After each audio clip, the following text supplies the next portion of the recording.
They came in the middle of the night. I was asleep. I think about 4 a.m. in the morning. Very loud banging. I wasn't prepared at all, I'll put it mildly. Lots of lights flashing, A very terrifying experience. and showed some kind of a badge very fast and said he was from, I think, Joo Chiat police station. They showed me an identity, say that they are looking for illegal immigrants. Illegal immigrants. Illegal immigrants. So my immediate thought was that, bloody hell, who sabo me? And my sister came, rushing to my small room, and then said, quick, keep your things away. And the moment they came in, they said you're under arrest. They were from IST and they are arrested under ISA. They searched my house. We were not allowed to move. I was immediately handcuffed there. Peter also asked them a question. Doesn't she have any rights? Yeah. And he looked at Peter and didn't answer Peter. And after searching the house, Guards who stood next to Peter and I all the time. And then they went through all my things. They ransacked the whole place for about 2 hours or so. Searched every room. Nobody could come into the room. What worries me was not so much what they take out from my house because there was nothing precious. What worries me was what they put into my house. So they took 2 sackfuls of my stuff. And they didn't bother to show me what they took from my house. And they were quite happy because I think because they found my diaries. So anyway, I was bundled off in a car. but it wasn't just me. They also took Jenny. So I was actually quite surprised. That actually worried me a great deal, concerned me a great deal. My mom was outside, so when I was led away, she was crying. So I just wanted to give her a hug. I said, no, go. So anyway, we were bundled in 2 separate cars and taken to some unknown place. So it was during the journey that I was blindfolded. And then they took me to this place and, they were stripped and then we had to change the prison garb, took photographs and all that. Wore the prison tunic, fingerprinted, photographed. After that, straight to the dungeon. And then marched off through narrow corridors, darkened corridors, down steps into this underground kind of place. Straight away, I could see that the aura was there, that completely dark. And barefooted, it was cold. With all these green lights and red lights and so on. So at that time, of course, you wouldn't know what they were. And after a lot of walking, they opened a door and into a room. I think if I'm not wrong, it's C22. And it's very cold in there with a strong air conditioning vent right on top of me. And the walls are padded with linings and all that. So you know that whatever you say down there, you can shout it or, it's not going to get out. So dark, very dark. It's only the spotlights shining at you, and you could see the officers there, your interrogators, but you couldn't really see their faces very clearly. Yeah. At first, they took off my glasses, but I could see shadows and people wearing very winter, just like if you go skiing in a country, that kind of clothing. Yeah. And kind of big table. I couldn't make out how many people were there. And then they started interrogating. The Internal Security Department has uncovered a Marxist conspiracy to subvert the existing social and political system in Singapore through Communist United Front tactics to establish a communist state. 16 persons involved in this conspiracy were arrested on the 21st of May, 1987, under the Internal Security Act. They are Vincent Cheng Kim Chuan, Tae Hong Seng, William Yap Hong Yan, Chia Bun Tai, Kenneth Sang Chi Seng, Jenny Chin Lai Ching, Teresa Lim Lee Kok, Wong Suk Yi, Teo So Lung, Tan Thi Seng, Lau Yit Leng, Chung Lai Mei, Ng Bi Leng, Ma Li Lin, Tang Lei Lee, and Kevin Desmond D'Souza.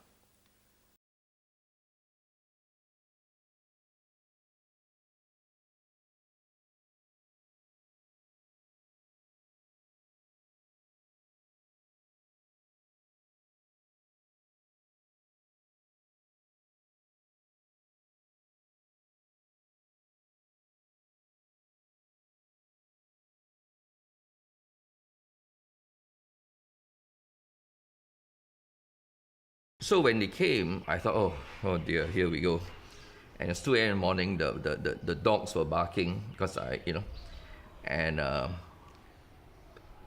live in a very old pre-war house. It's very thick walls, iron bars for windows, a bolt across my very thick door.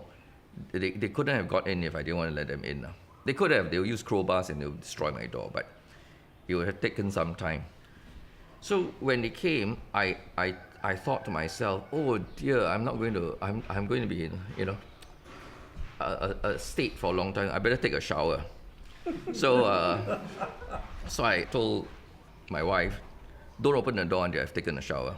So they were banging on the door, sort of thing, and banging along, the dogs were barking. Then my neighbor, shouted, "We're going to call the police!"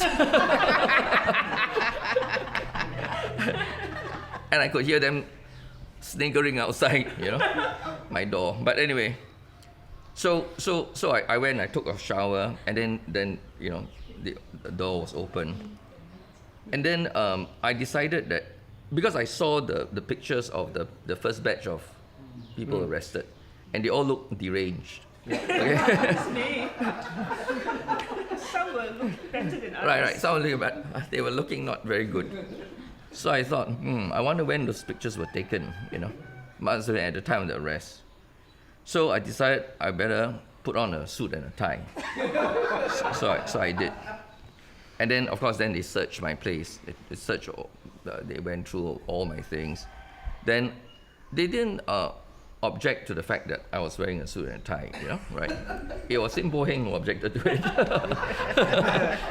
But anyway, so then after that, then they took me to my office, and then they searched my office again.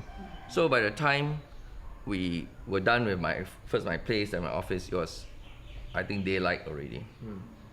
So I got into the car, they put on the blindfolds. The blindfold is a pair of glasses with sponges stuck to the inside so that it covers up your eye. And then the rubber band around the arms. Very crude blindfolds. And then once the car door was open, immediately 2 gurkhas grabbed my arm and my shoulder and my armpit, and it's like frog marching me.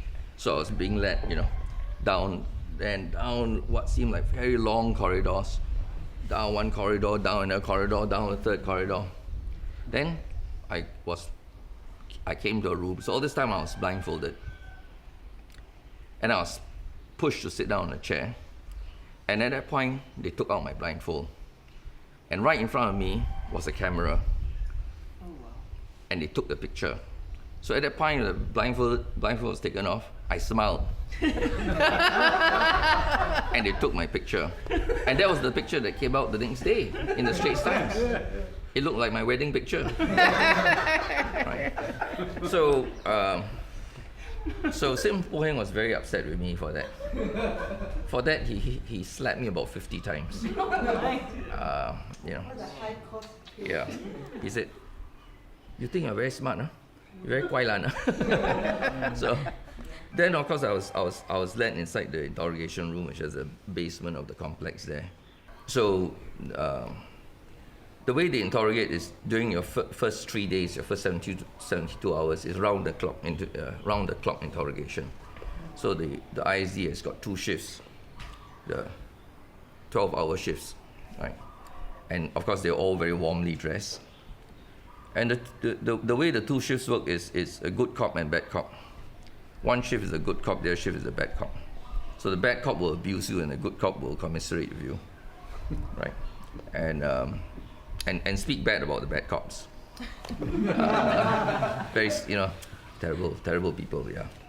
So, and so I was standing there, and this Indian ISD officer, there's a pile of the files on the table.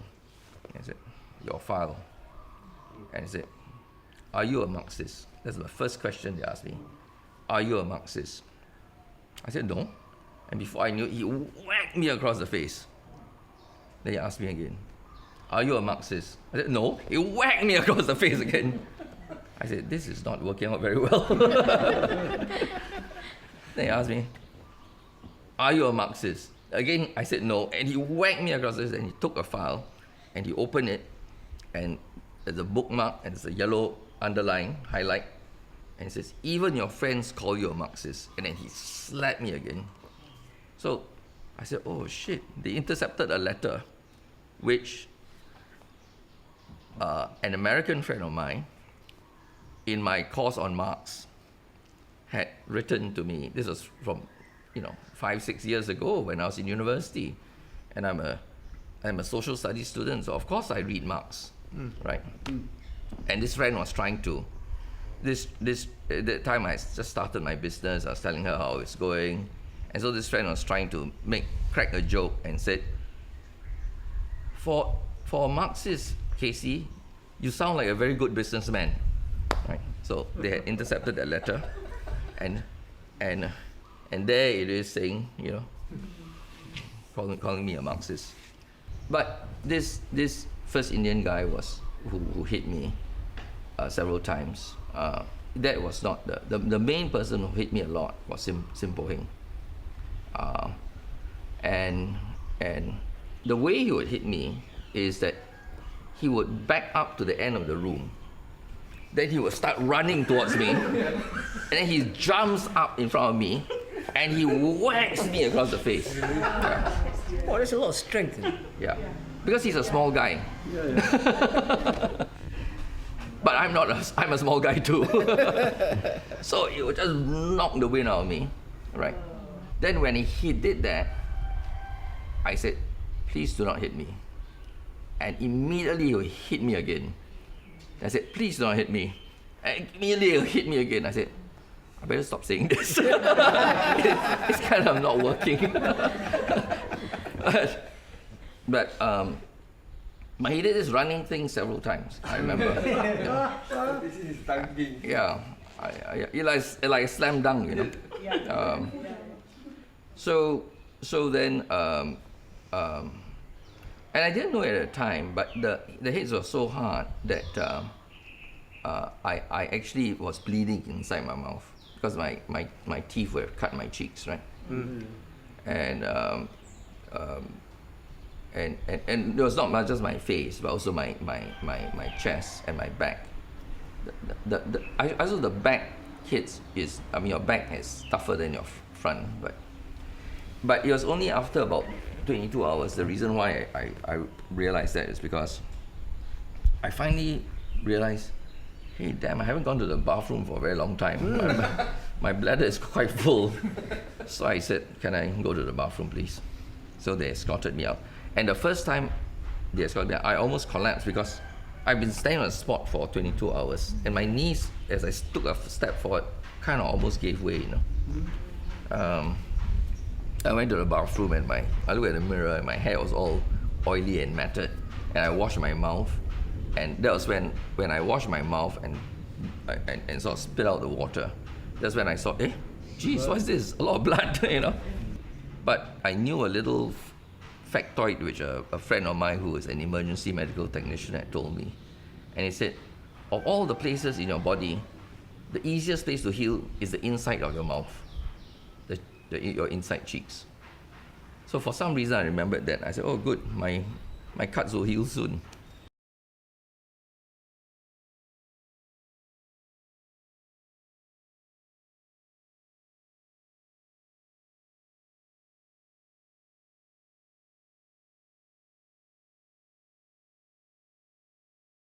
I was standing up.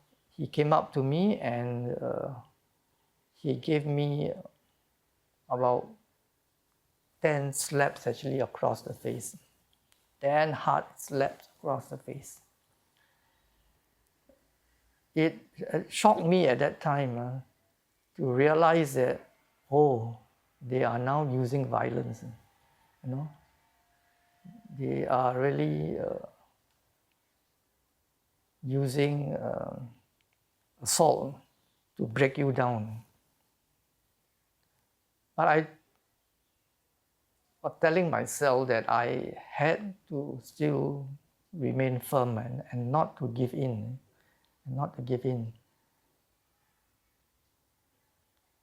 And that whole confrontational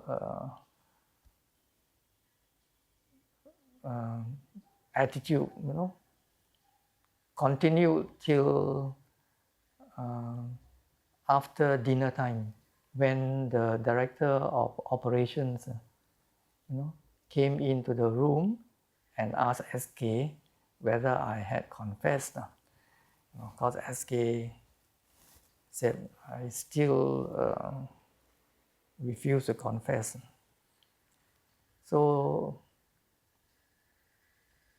this director came up to me, I was standing up, and using the forearm of his hand, he slammed me on the back.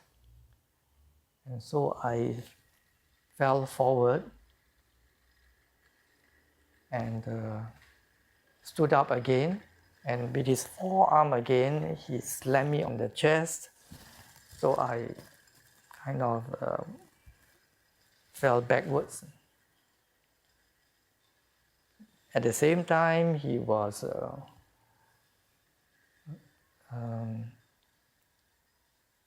barking, angry words at me, say you are a Marxist communist, and then he walked off. Every hour he would come back again, and he would do the same thing, slamming me actually on the back, on the front, and then walk off. He must have done this, I think, till about midnight, I think, or slightly after midnight, when he came in front of me, gave me that same slamming on the back and the chest, and then I confronted him. I told him, I said, you can continue beating me, I'm willing to suffer. He became very angry. He gave me another slam on the back and the chest, and then he came in front of me angrily. I didn't know what he was trying to do. And he gave me one hard punch on the abdomen. Wow, that was really painful. I went down on the floor, and he was telling me, confess, say you're a Marxist. So I was so fearful. I was worried that there might be internal bleeding. And so I looked up and said, okay, Marxist. So at that very moment, the lights came on. And they brought a glass of hot tea and a plate of ang ku kueh. So that was, the victory, that they have really got me into submission. So till today, when I look at ang ku kueh, I have a real dislike, especially for this Nonya delicacy. And I think after about maybe half an hour, the lights went off again, and now interrogation proper. SK would open its file, and then he would say that we will now have to interrogate you about all your activities from then till even the days of my seminary, that they wanted to know. And it was from there that I realized that every 3 years, I seem to have changed my job. So the last job I had was 3 years actually in the Justice and Peace Commission. Before that, it was 3 years actually in Geylang Catholic Center, and before that it was 3 years working actually in the legal firm, and then it went on backwards. But the immediate interrogation was about what I was doing at the time. For example, they would say you organize a seminar, about the poor in Singapore. Okay, I would agree that I did that, and they would ask, how did I go about organizing it? Who helped me? And why were you doing all this? So I would say, oh, it was because of the social teaching of the church that I wanted to promote. No. You were actually trying to promote Marxism. So I would deny. No, I never did that. It was not my intention actually to organize that seminar on the poor because I wanted to promote communism or Marxism. Hey, you have just confessed that you are a Marxist. So I realized that what they want you to do now is to self-incriminate.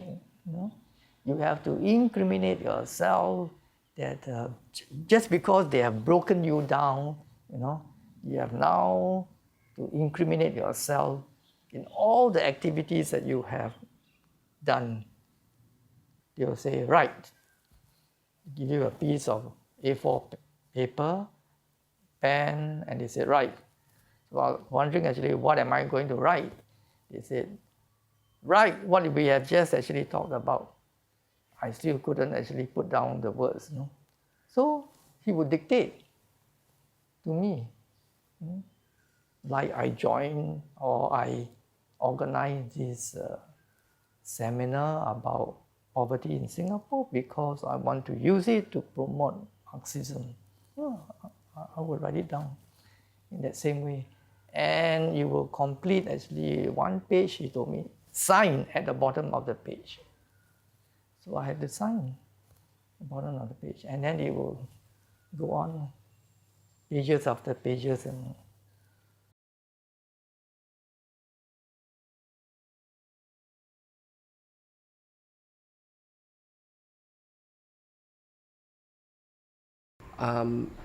they started talking about whether I was a Marxist and how much have I read and all of that.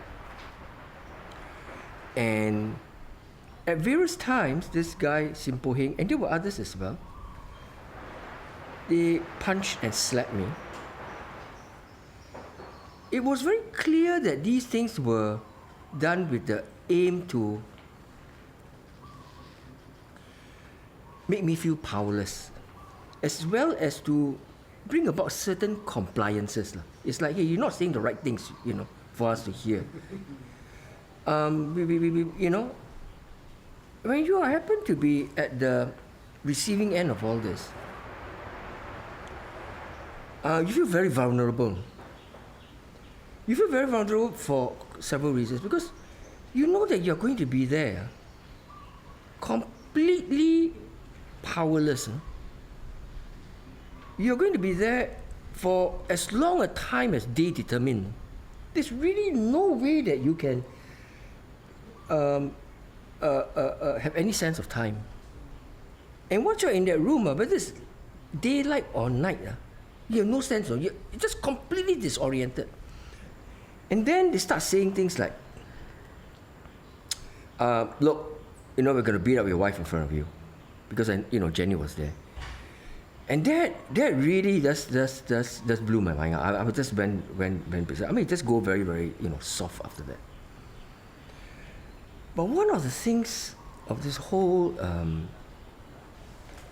was when I started going to the toilet. So it take me out to the toilet. But at the toilet, I can hear clear, audible sounds, of groanings, somebody groaning. So it's almost as though the toilet was next to a cell. And someone was groaning under pain. And it was very, very real. But of course, after the first 72, after the first couple of weeks, you can, same toilet, you go out there and say, hey, this cannot be right, But anyway, because there cannot be any exposed cells, you see, you know, and there's nobody sort of like, but it sounded really real. So they must have planted some of these devices to create the sounds. Now, this was most terrifying for me because the thing is that I knew that some of you were in, because they said so. But the sounds of the person was a woman. And that made me really worried because it could have been Jenny, you see.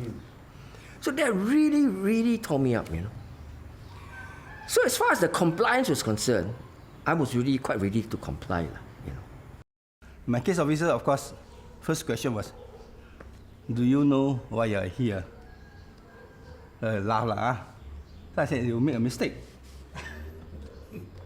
Then I immediately got two hints two things that they told me.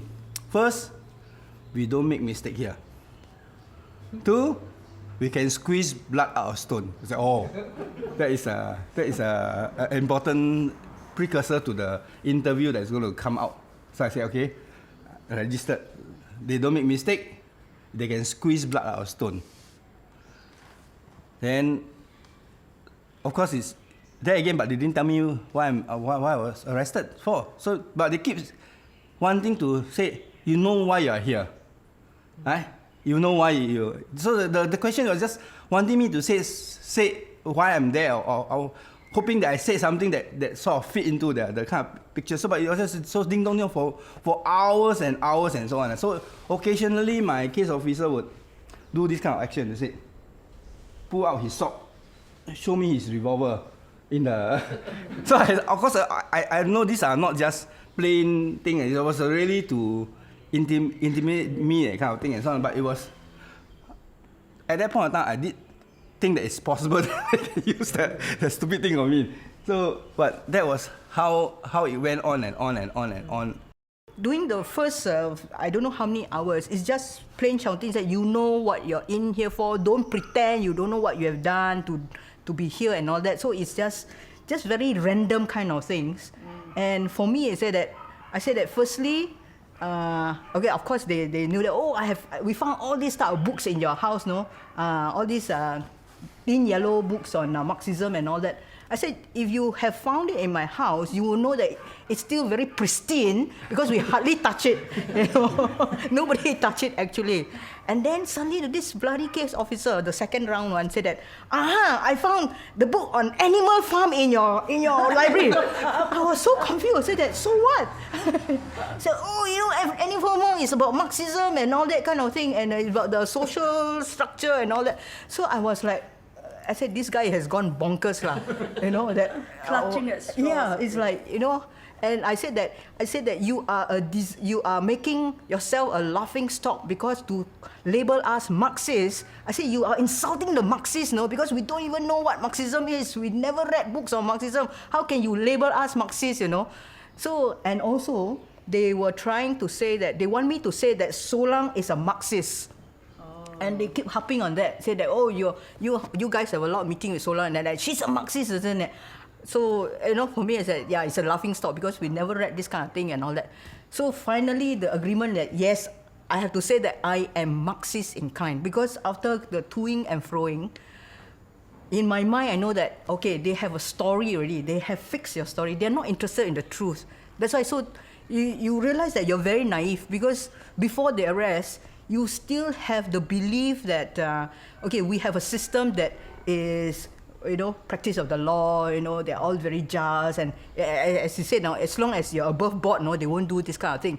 But that arrest really shattered the whole thing in my head about the whole Singapore structure that we have, that the abuse can be so blatant.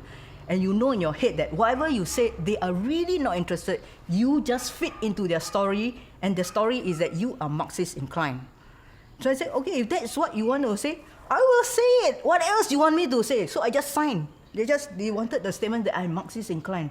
And that was like the straw that broke the camel. I said, okay, you can sleep now. Yeah. So that was a statement. Then after I said that, yes, I agree to say that, okay, you can go and sleep. So that was the thing.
you would suddenly be woken up by rumbling noises coming from the walls of the cell. You know, it sounded as though the walls were going to crumple down. When it happened a few times, I thought I might be hallucinating. You know? That maybe because of the lack of sleep or that I may be dreaming. But it was happening so often that one night I actually refused to sleep after hearing the rumbling sound. True enough, 1 hour or so after, it happened again. So I looked around and followed where the sound came from, and it was from the speaker above the cell.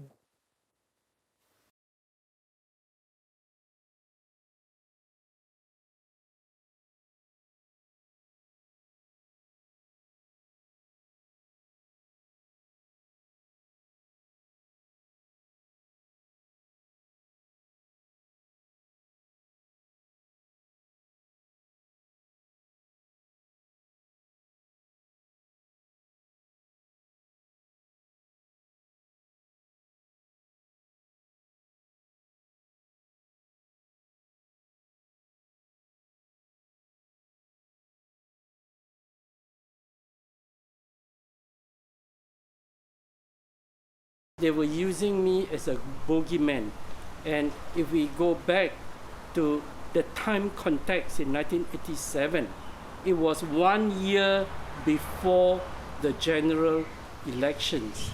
And we must not forget that Lee Kuan Yew plans ahead. He plans ahead not just of the 1988 elections that would eventually usher in Goh Chok Tong, but to usher in, after Goh Chok Tong, his son. That was very clear to me as the game plan. And in fact, in one of the documents that they seized, and that was my letter to Chia Boon Tai. In that letter, I did analyze that I can foresee Lee Kuan Yew as listing out who are the top 50 people in Singapore who could pose eventually a challenge to his son. And if you look at Singapore, at that time, the opposition was a one-man show. It was poor J.B. Jeyaretnam working tirelessly on his own, facing the barrages of attack against him.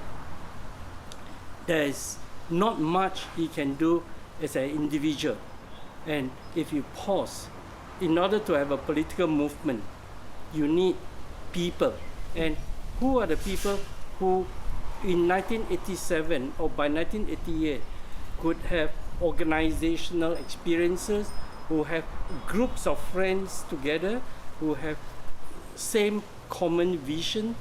Those are precisely the 22 and the friends around them and the NGOs.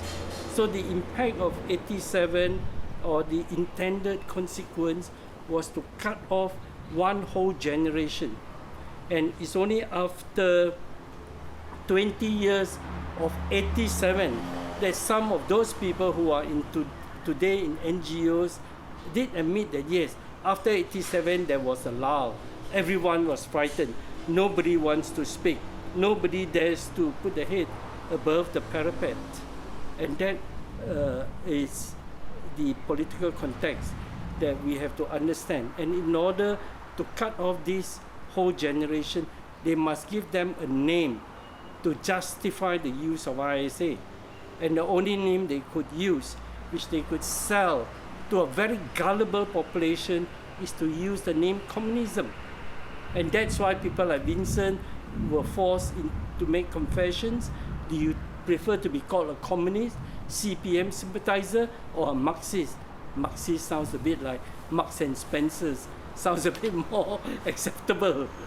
And yeah, that is the lie.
I think I should leave the Archbishop to put it in his own words, I mean his feeling in his own words, as to the result of the discussions. It was very good of the Prime Minister to call us up for a dialogue. And this is the conclusion we have arrived at the end of the meeting. We are satisfied that the government of Singapore has nothing against the Catholic Church when it detained 10 of our church workers amongst the 16 who were arrested for possible involvement in a clandestine communist network. Now that you've read statements from the ministry and met officials from the Ministry of Home Affairs, what was it that convinced you? After going through the depositions made by the person concerned himself, I have no way of disproving his statement. I have no way. That the man himself admitted that he was using the church. Having accepted Vincent Cheng's involvement in a clandestine communist network, the Archbishop asked the government to give as much evidence on the other 4 church workers who were detained with Cheng. The Prime Minister then clarified the government's position on this matter. He said it is not the practice, nor would subversives be allowed to get away, by insisting that the government has got to prove everything against them in a court of law, or evidence that will stand up to the strict rules of evidence of a court of law. Mr. Lee said so long as the government knows it's true, so long as there's been no torture, no coercion, no distortion of the truth, that they are satisfied, that they're prepared to act. But they will not act on concocted evidence.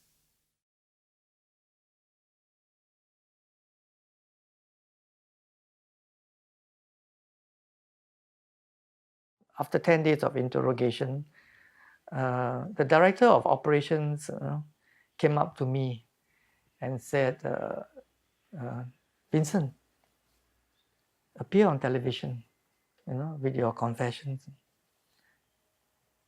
So when I heard that, I said, no, I'm not going to do it.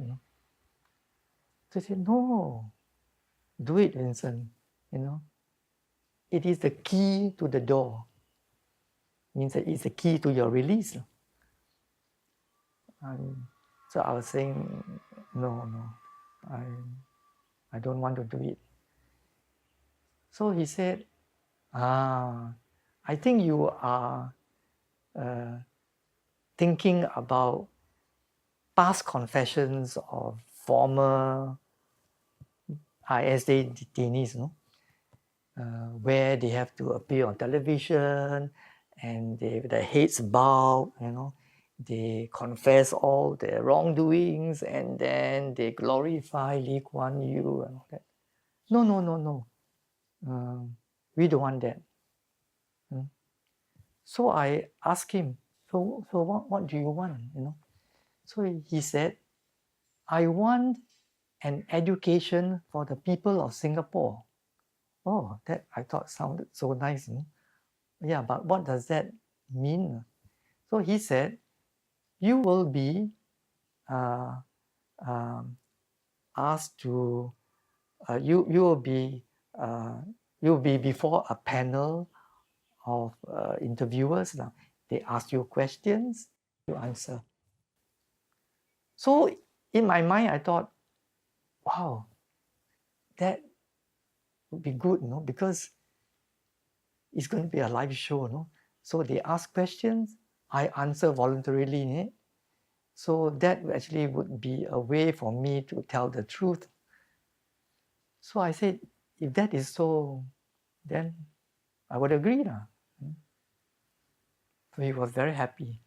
The next day, my case officer came up to me and said, let's prepare all these questions. Take a look. Wow.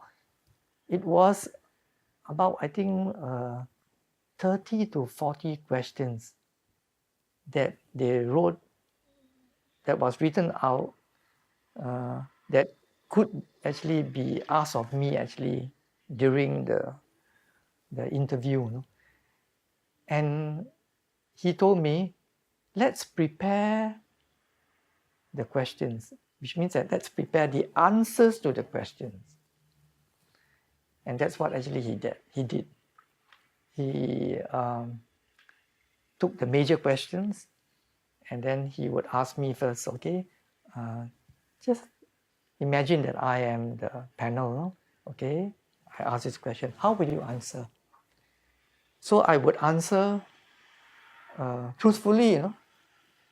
And then he said, hey, no. You have already confessed, you know.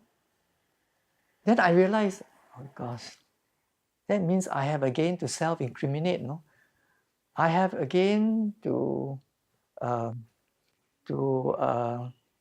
rehearse the questions according to what the ISD wanted. And that's what he did. So he asked, so we will go through the questions, and then he will make sure that in this question there are, for example, maybe 3 points, okay? Then he will tell me, okay, let's go over it again. He will ask the question and say, okay, now reply. So I have to memorize these 3 points that we have already discussed, and that I have to actually say regarding that particular question. Then he will make sure that I memorize it well. So after finishing several major questions, he told me, okay, let's role play now, do the whole thing like as though it's in the real show. The one particular answer that I almost learned it by heart at that time, was these words that I was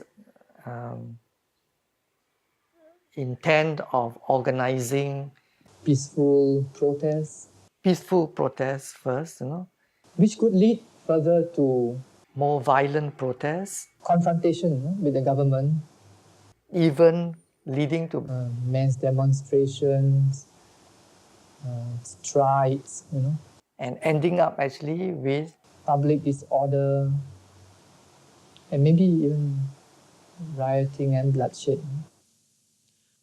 So these whole few sentences I had to learn by heart, and they make sure that I really repeated it.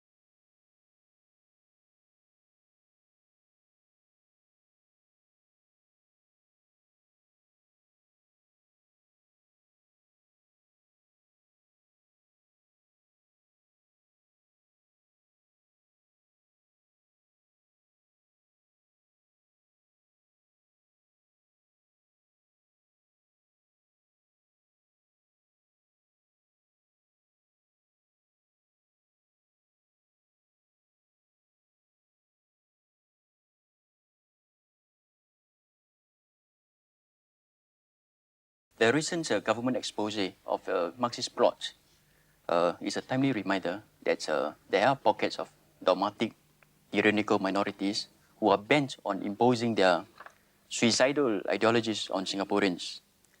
The use of the Catholic Church as a camouflage is a new dimension. This is evidently inspired by a mixed bag of liberation theologies and other ideological relics. Nonetheless, in our workshop discussions, this aspect of vulnerability was hotly debated, and here I will just make 2 observations. One, cynicism seems to greet the government's clampdown of the Marxist plots. One typical comment was this: here we go again. The government is invoking the communist bogey to snuff out political dissent. What has happened to all the talk about open government and open debates? The other observation is that the PAP's formula of putting economics first and politics second seems to cut no ice with the younger Singaporeans. Is this an early sign of a breakdown of our national consensus, which has served Singapore for such a long time? Well, first of all, people look at the discussions the reports which have been put out, and they ask, is this a Marxist plot? Is it really frightening? I don't know whether you held your discussions before or after the program on Tuesday when Vincent Cheng was interviewed on television. It was just before. Just before. So your participants would not have had the benefit of watching at first hand the mastermind of the plot presenting his thinking and his ulterior motives. I watched it. I think a lot of you would have watched it also. A meek, mild, very gentle presentation. I think some of you were telling me just now that you were almost persuaded to feel sorry for him. And he used such gentle words. It sounded extremely reasonable. Classless society. What's that?